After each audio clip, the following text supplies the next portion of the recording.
Baiklah, assalamualaikum warahmatullahi wabarakatuh. Perkenalkan, nama saya M. Raihan Alparuk dengan NIM 19136083. Nah, di sini saya akan menjelaskan bagaimana tentang pengertian ilmu ukur tanah pada mata kuliah pemetaan kadasteran.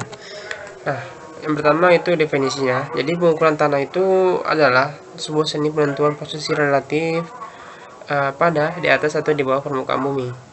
Nah, pengukuran itu berkenaan dengan pengukuran jarak sudut ke sudut, arah ke arah, baik vertikal maupun horizontal. Jadi pengukuran tanah itu seperti itu. Kemudian seorang yang melakukan pengerjaan pengukuran ini dinamakan surveyor. Jadi surveyor itu adalah orang yang melakukan pengerjaan pengukuran, yang mana kesehariannya itu bekerja pada luasan permukaan bumi. Soalnya menghitung bagaimana luasan permukaan bumi. Nah, kemudian tujuan dari pengukuran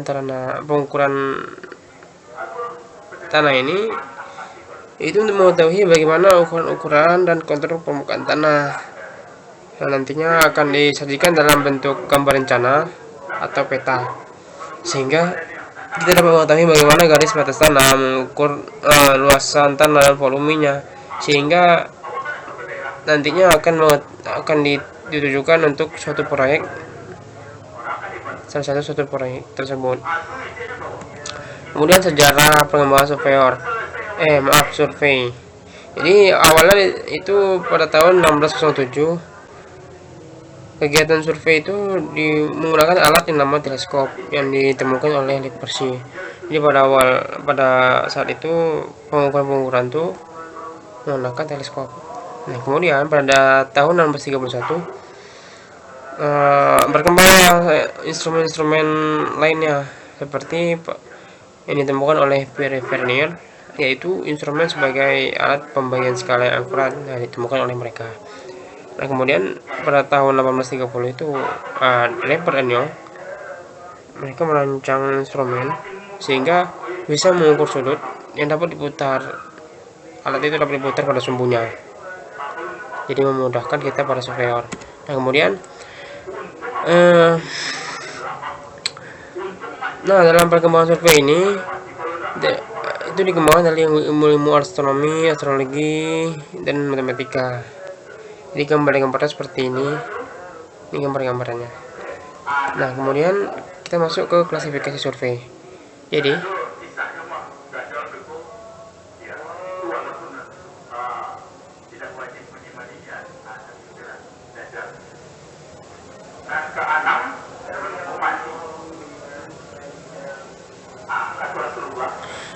Jadi klasifikasi survei itu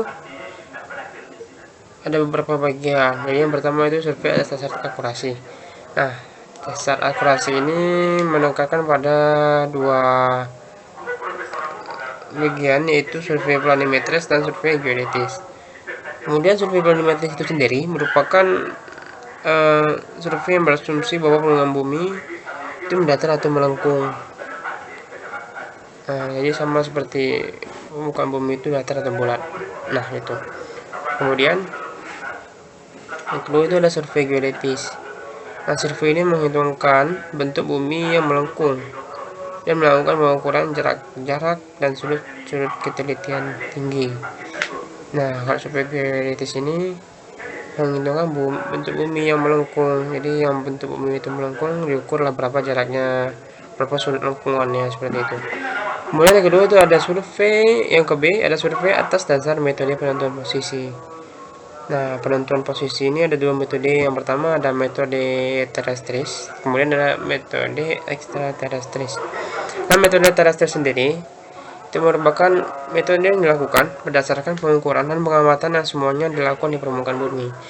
Jadi secara arti lain itu survei langsung di atas permukaan bumi, dimana kita terjun langsung ke lapangan dan kita menentukan pengamatan di sana.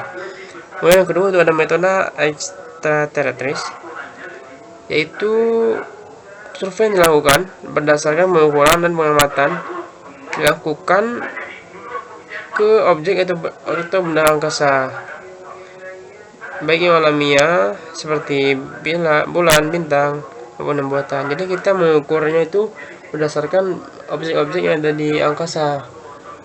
Kalau zaman dulu itu kita zaman para ilmuwan zaman dulu itu mengukur dengan rasi bintang, bulan dan lain sebagainya. Kalau kita sekarang kan menggunakan satelit, ada satelit berbagai macam satelit ya. Nah, kemudian yang kecil itu survei atas dasar instrumen. Nah, ada instrumen yang pertama, instrumen chain. Itu survei menggunakan instrumen chain ini dilakukan pada luasan yang sempit, terbuka, dan pekerjaan lapangannya hanya dilakukan dengan pengukuran linear, yaitu pengukuran jarak antara jarak dan alat meteran. Survei chain yang menggunakan alat meteran. Lalu yang kedua itu ada survei traverse. Nah, survei ini digunakan untuk pengukuran yang melibatkan pengukuran jarak-jarak dengan meteran atau chain. Nah, kemudian arah-arah dan sudut-sudut dengan kompas. Jadi menggunakan dua alat, yaitu meteran untuk mengukur jarak-jarak, kemudian kompas untuk mengukur arah dan sudut-sudutnya. Kemudian yang ketiga itu ada survei tasimetris. Nah, survei ini menggunakan metode pengukuran jarak-jarak horizontal dan vertikal dengan pengamatan rambu melalui teodolit berteleskop khusus. Jadi alat dari survei tasimetris ini adalah teodolit, sehingga kita mendapatkan jarak horizontal dan vertikalnya melalui teodolit. Kemudian yang keempat itu ada metode ekstrateretris. Nah, metode ini berdasarkan pengukuran dan pengamatan dari objek tadi kan.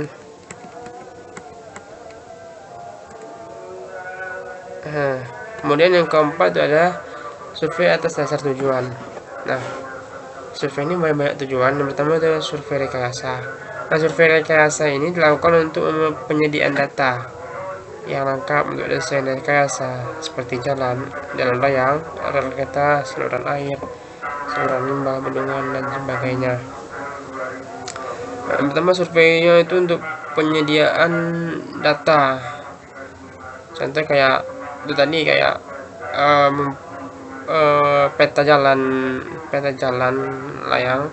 Nah, untuk menyediakan peta jalan, kita seharusnya agar lebih akurat melakukan survei di lokasi tersebut, seperti itu. Kemudian yang kedua itu ada survei pertahanan.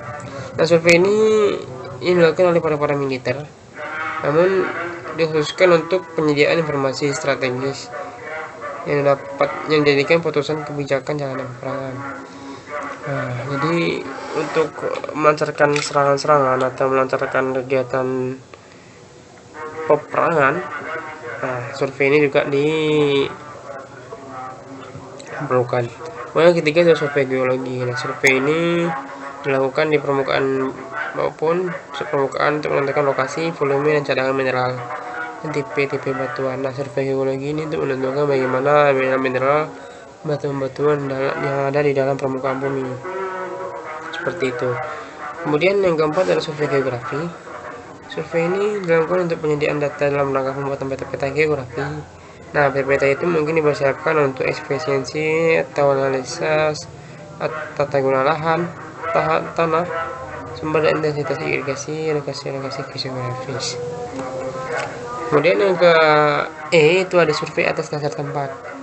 Nah, survei itu ada tempatnya masing-masing.